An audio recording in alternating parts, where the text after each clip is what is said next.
दुर्गापुर से खबर है। आईक्यू सिटी मामले में गिरफ्तार लोगों को शुक्रवार को दुर्गापुर उप जिला न्यायालय में फिर से पेश किया। न्यायाधीश ने शेख शफीक और रियाजुद्दीन की जमानत याचिका खारिज कर दी। न्यायाधीश ने सभी 6 लोगों को 1 दिन की जेल हिरासत में भेजने का आदेश दिया। इस दिन दुर्गापुर उप जिला न्यायालय के लोक अभियोजक विभास चटर्जी ने न्यायाधीश से इस घटना के पीछे के कारणों के बारे में पूछताछ की। सीसीटीवी फुटेज पेन ड्राइव के माध्यम से उपलब्ध कराए गए। आरोप पत्र में सारी जानकारी दी गई। इसके बाद कानूनी सहायता वकील ने पूछताछ में बताया कि 3 लोगों ने पहले उन्हें प्रताड़ित किया। प्रताड़ित करने के बाद उन्होंने उनका मोबाइल फोन छीन लिया और भाग गए। उनके जाने के बाद शेख रियाजुद्दीन और शफीक शेख आए। उन्होंने पीड़ित से 200 रुपए लूट लिए और पीड़ित के फोन पर फोन किया, जो उनके फोन से चुराया गया था। फोन करने के बाद से उनके खिलाफ कई धाराएं दर्ज की गई हैं। न्यायाधीश ने कहा कि मामले की अगली सुनवाई शनिवार सुबह 10:30 बजे अतिरिक्त सत्र न्यायालय में होगी। सरकारी वकील विभास चटर्जी ने संवाददाताओं को बताया, हमने आरोप पत्र के माध्यम से न्यायाधीश के समक्ष सारी जानकारी प्रस्तुत कर दी है। शुक्रवार को प्रतिबद्धता व्यक्त की गई थी। अगली सुनवाई शनिवार को अतिरिक्त सत्र न्यायालय में होगी। मैंने अनुरोध किया है कि मुकदमा शीघ्रता से चलाया जाए। रिपोर्टर गौरांग बोटबॉल की report. Accused against our investigation is completed as per IO. তো আজকে চার্জশিট সাবমিট হয়েছে আর অ্যাকিউজডরা কপি রিসিভ করে নিয়েছেন। আর আমাদের দুজন অ্যাকিউজডের এগেনস্টে শুধু sessions tribal section 310 subclass 2 of BNSS ওটা একটা সেশন এগুলো চার্জ ফ্রেম হবে। কালকে আমাদের এডিজি কোর্টে ওদের কমিটমেন্ট আজকে কমপ্লিট হবে। আজকে কাল এডিজি কোর্টে অ্যাপিয়ারেন্স আছে। এবার প্রসিডিওর শুরু হবে আর ট্রায়াল স্টার্ট হবে। আর কালকে যেহেতু ওনাদের কমিটমেন্টের পর ফার্স্ট ডেট এডিজেতে, এবার এডিজে যদি চান নিজের কাছে রাখতে পারেন, অন্য কোনো কোর্টে ট্রান্সফার করতে পারেন। That's totally depend on the ADJ. আচ্ছা, বলছি এখনো তো ফরেনসিক রিপোর্ট আসেনি, তার আগে ফাইনাল চার্জশিট কি করে হয়ে গেল? না, এটা ফাইনাল চার্জশিট উনি করেননি, মানে চার্জশিট করেছেন, but there is in scope, উনি স্কোপ খুলে রেখেছেন। যদি ইনভেস্টিগেশনে ফার্দার কোনো প্রোগ্রেস উনি পান, উনি আবার সাপ্লিমেন্টারি চার্জশিট করতে পারবেন। ঠিক, সেটা রেখে দিয়েছে, ওটা অপশন উনি খুলে রেখেছেন চার্জশিট। আপনার যে দুজন মক্কেল ছিল, যাদের জন্য আজকে বেল পিটিশন করেছিলেন, তাদের কি?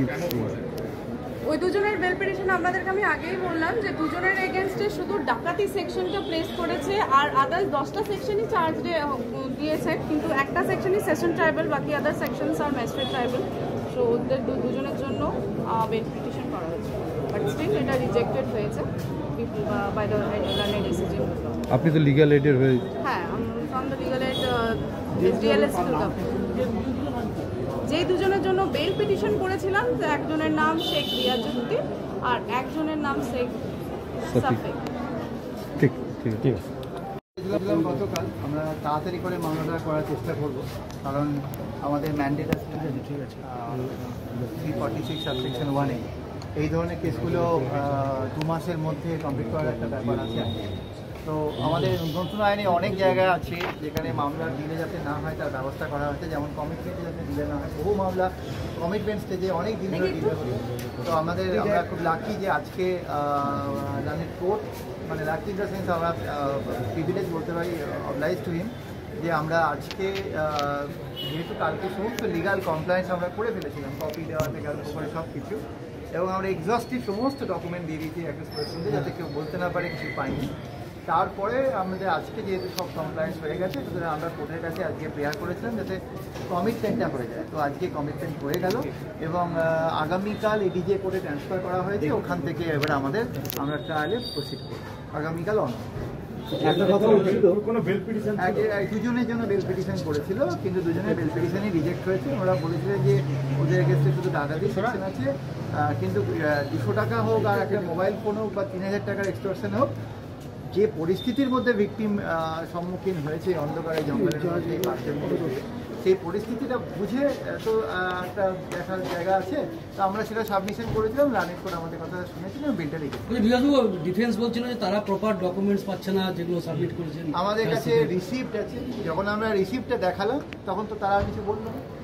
আমরা সমস্ত যা ডকুমেন্ট দিয়েছি ইনক্লুডিং সিসিটিভি ফুটেজ থেকে আরম্ভ করে যা আমাদের উপর আছে আমরা সব কোর্টে রিসিভ কপি দেখিয়ে দিয়েছি, প্রত্যেকটা ডকুমেন্ট আমাদেরকে দেওয়া হচ্ছে। একটা কথা বলা হচ্ছিল যে before submission of the entire reports forensic reports chargesheet কি হয় ফাইল হলো এই প্রশ্নটা। There are thousands of examples and precedents in Indian law যেখানে কিছু কিছু ইনভেস্টিগেশনের পার্ট বাকি থাকতেই পারে, তার জন্য কোর্ট কখনো বসে থাকবে না। আমরা আমাদের মতো ট্রায়ালে এগোবো এবং যেহেতু ফরেন্সিক একটাই সারা ওয়েস্ট বেঙ্গলে তার থেকে রিপোর্ট আসতে আমাদের একটু দেরি হয়, তো যেটা যত তাড়াতাড়ি আসবে তাড়াতাড়ি supplementary chargesheet investigating officer file করবে এবং আমরা ট্রায়ালে। কত সময় লাগতে পারে আসতে আপনার মনে হয়? এটা বলা যায় না, আমরা চেষ্টা করবো যাতে তাড়াতাড়ি হয়। আমরা কোর্টের কাছে প্রেয়ার করবো, আমরা ডিও ইস্যু করার চেষ্টা করবো যাতে তাড়াতাড়ি।